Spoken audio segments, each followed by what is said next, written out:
Welcome to a 1% Traveler, Annecy in the French Alps. One of the things I love about coming to Annecy is this bike park. It is just absolutely gorgeous, goes right along the west side of the lake, all the way into downtown Annecy and out here towards Albertville, up to where they had the Winter Olympics back a few years ago. Just a gorgeous place to ride a bike, a great way to get around. You don't need a car, and that just makes this holiday all the more special. Okay, so here we are at the best bike rental store in the Annecy region. What makes this store so great?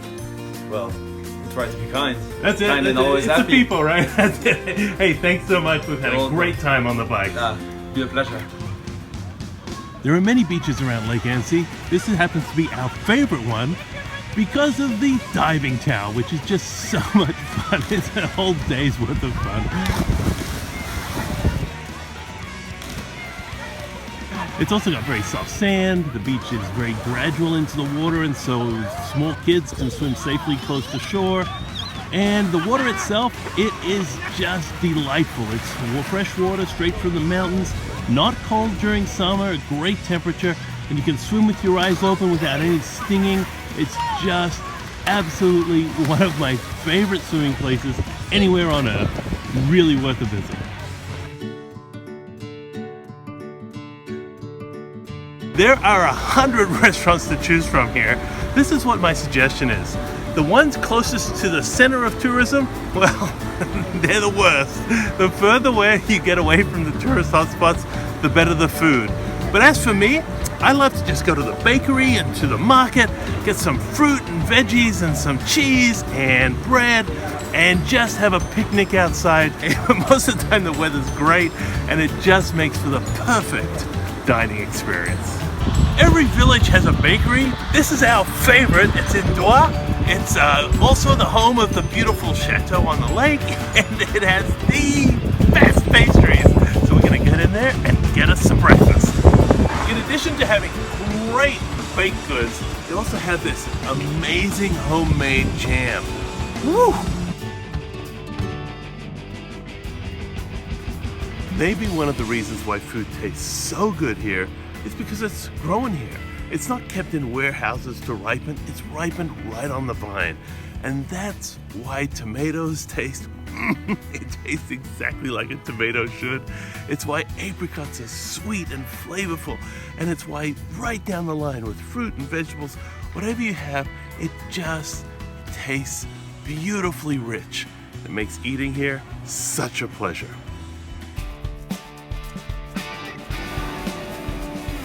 It's market day in Annecy, and what a great place to be. Even though it's raining, it's still a fascinating walk through.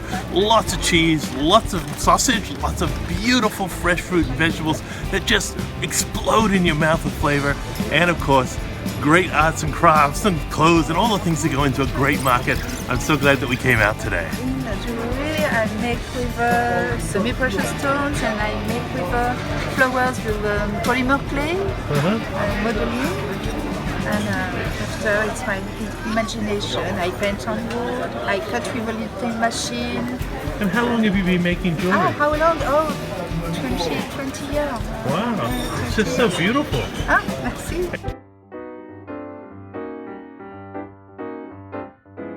Sometimes people ask me, you go to France a lot, do you speak French?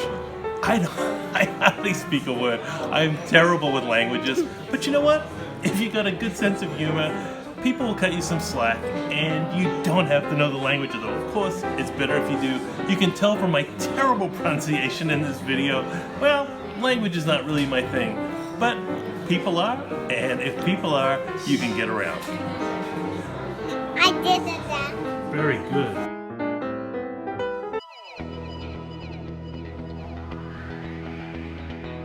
I told you that near Annecy is Albertville, where they had the Winter Olympics some years ago. It also happens to be today the home of the Tour de France. So here we are, enjoying the festival, and gonna go and have a look at the riders as they take off up on the hill.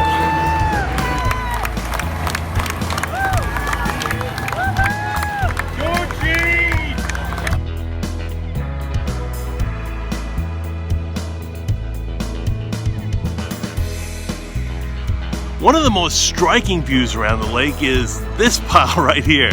This is the Chateau of the Count of Menthon, and what a pile it is. Even in post-revolutionary France, it turns out, it's still good to be a count. Later on, we're going to meet one of my friends who's going to tell us an amazing story that took place right here in this chateau.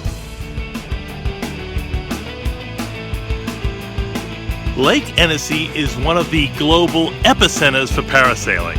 You don't have to know how to do it. You can come up and a company will take you on a flight with a trained instructor in a tandem, and you will soar over some of the most exquisite topography anywhere on Earth. But if paragliding isn't your thing, it's worth coming up the mountain just to take in the view from where the parasailers take off. It is gorgeous. Downtown Annecy is a beautiful place to visit. But it's not the only place you should visit when you come here, because each one of the villages around the lake has its own character and is well worth a visit on its own. Getting to Annecy is very simple. You can either come in by train from Paris, or you can fly into Geneva, which is only 32 miles away, and you can catch a bus from the Geneva airport right to the Annecy train station, and then from there it's very simple to get around. There are city buses, and there's also this bus right behind the van that goes around to the beaches on the west side of the lake and runs on the hour. But the best way to get around Annecy once you're here is, of course, by bicycle or walking. It is just a joy because of the dedicated bike path to get around with the legs that you were born with.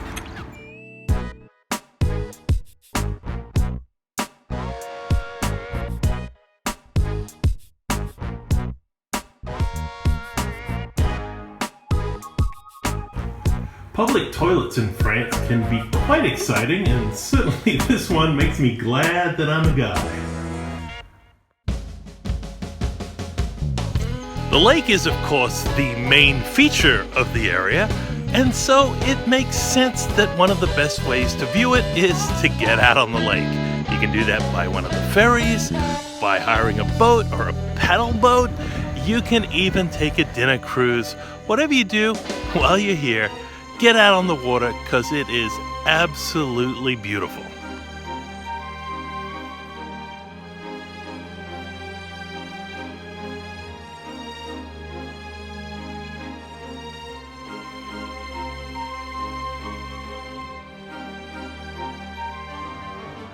Next, we'll go to Collonges-sous-Salève, which sits right across the border from Switzerland. There, we'll visit a small Adventist campus with a very big story. We'll meet Dr. John Graz, an old friend who is an internationally recognized human rights expert, and he will tell us the story of the escape of the Count of Menthon. So this morning we went to the chateau in Menthon. Yeah? Menton. My pronunciation is perfect. And I know that you know a story that connects that chateau with this campus. What's the story? The Count of Menton was, a part of the group of General de Gaulle in the resistance. Mm-hmm. He had a high position, and he was also working as a secret, maybe secret agent. But once he had to leave his castle and his family too, to cross the border to be in security because he could have been arrested. And he had how to do that, and they asked John Widener to help them. John Widener grew up on this campus, and during the Second World War, he used the campus as a safe house as part of his network to get Jews, downed Allied airmen, and French resistance figures out of France and into the safety of nearby Switzerland. One of the French resistance figures he helped was the Count of Menthon. And John Widener took their family and crossed the border here. And they saved him and his family. And the new Count of Menton remembered well the story, and he remembered that he was on the shoulder. He told us the story. He was on the shoulder of John Widener, to cross the border. He did not forget that. And when we visited the castle, you know, he was very nice and told us the story, how he was saved by John Wagner here. John survived and he became a hero of the Second World War. He has his name at the Holocaust Museum in Washington because he saved 700 Jews, about 300 Allied pilots, and also French resistance.